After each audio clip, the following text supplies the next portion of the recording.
I'm so happy that my ex-wife is miserable. 3 years ago, I, 48 male, found out my wife, 46 female, was having an affair. She met a guy at work and came home one day telling me she was in love with him, no longer loved me, and wanted a divorce. This was a guy she'd only known for 3 months at that time. She and I had been together since we were in our 20s, and we have 3 kids, 28 male, 26 male, and 23 female. Well, I tried to fight for my marriage and didn't want a divorce, but she simply would not stop seeing this guy. Then after one weekend where she disappeared from Friday afternoon to Sunday night, I ended up throwing her out of the house. She immediately moved in with this guy. The only excuse she ever gave me was, "I never wanted to hurt you, but there's just something about this guy, and I deserve to be happy." That was it. That was the depth of her reasoning for throwing everything we built together away. We ended up finalizing our divorce in early 2022, and although I had very hard feelings toward her, I faked it enough to get pretty favorable divorce terms from her. It seemed she was so eager to be with her dream man that she didn't have time for a long divorce. So in the end, I got to keep my pension in the house, which I had bought from my grandmother. I did have to give her half of my 401k, however. The effect on our kids was pretty devastating. All 3 of them took it very hard. My oldest son told her that if she chose this man, he'd never have a relationship with her again. And as of right now, neither of our sons has a relationship with their mother. Our daughter does talk to her from time to time, but their relationship is very strained to say the least. My daughter is a very kind person and she tries, but she usually ends her conversations with her mother even more upset than when they started. Then about 4 months after the divorce, my ex contacted me out of the blue. She told me she had made a terrible mistake and asked if she could come home. Her dream man turned out to be an alcoholic who she says is verbally abusive and wasted all of her money. I used this opportunity to tell her exactly what I thought of her as a person, a wife, and a mother. I told her this was her life now and to deal with it. I told her she no longer had a home in this house and to never contact me again. Then a few things happened over the last year that have driven her to start trying to contact me again. First off, I met someone. My sister introduced me to a friend of hers who is also divorced, and she and I hit it off. We've been seeing each other since last summer, and while we agreed that neither of us wants to get married again, we are together. Once my ex heard about this, she once again tried to contact me, but I ignored her. My son also got married and didn't invite his mother. She again contacted me to try to get me to intervene on her behalf, and I told her I would talk to him, but I never did. Secretly, I feel like she deserves all the pain she's feeling when it comes to our kids. She destroyed our family without so much as an afterthought. Too bad. So sad. Now, she recently told our daughter that she finally broke it off with a dream man because she couldn't take his drinking and total lack of responsibility. He wasted her half of the 401k that I had to give her. He also totaled her car driving drunk. This from a man in his 40s. Again, she knew this guy for 3 months and torpedoed our whole family for him.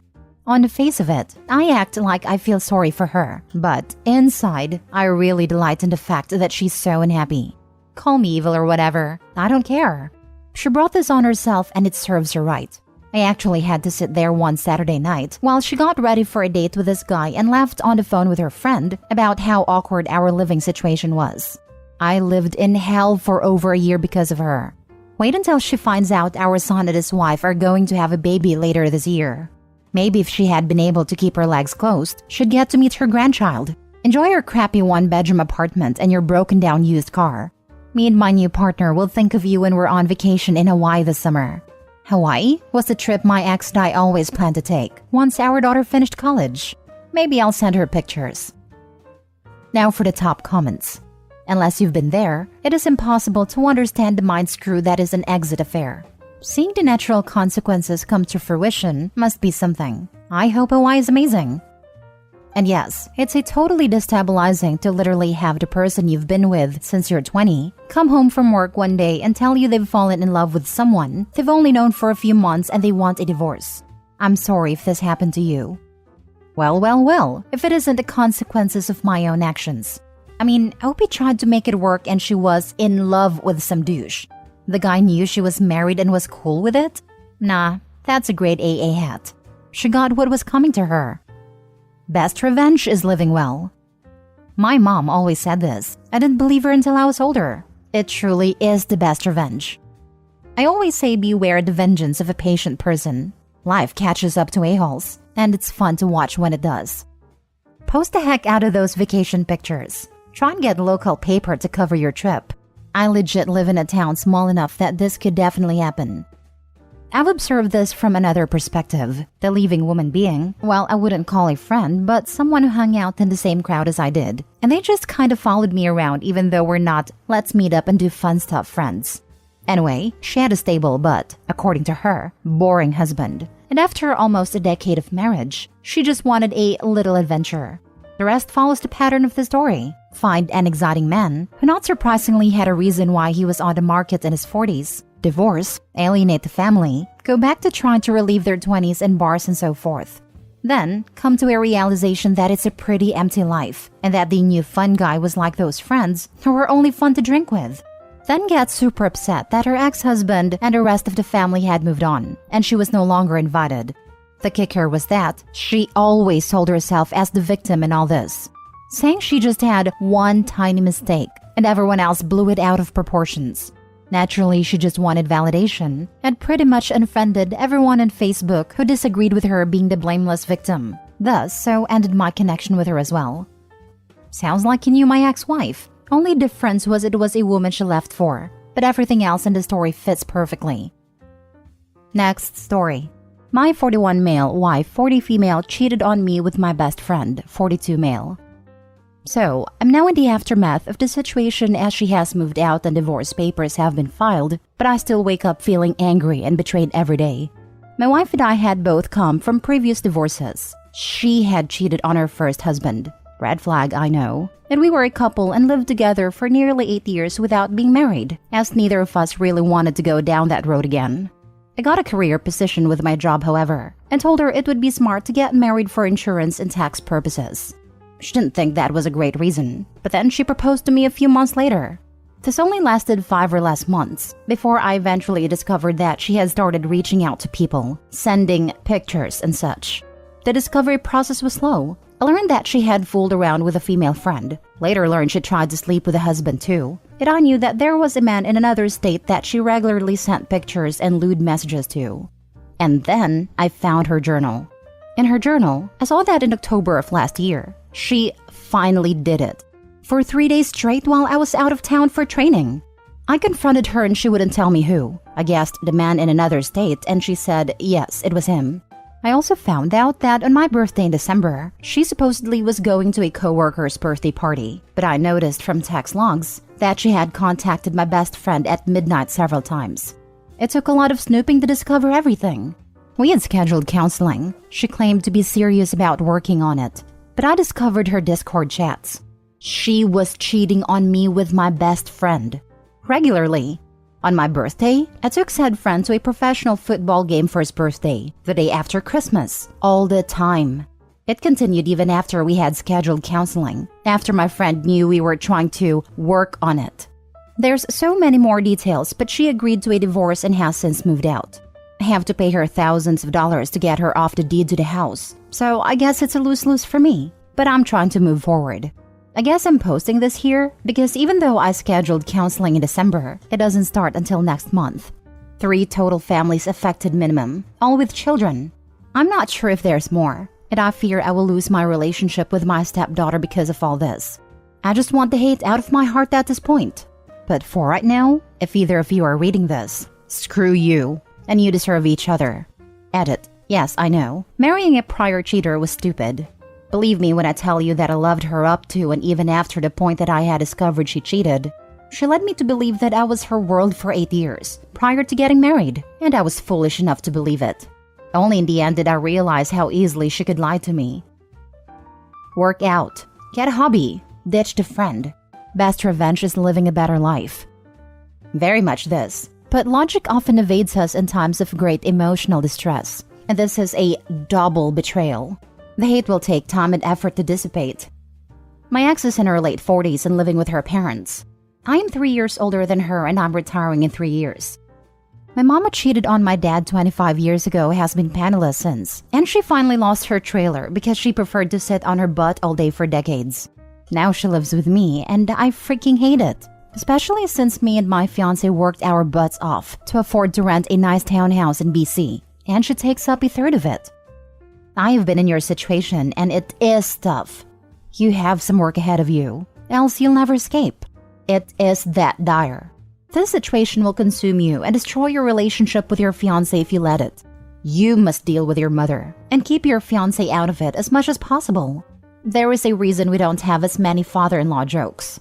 You must set goals and boundaries. Some of them must not depend on your mother at all.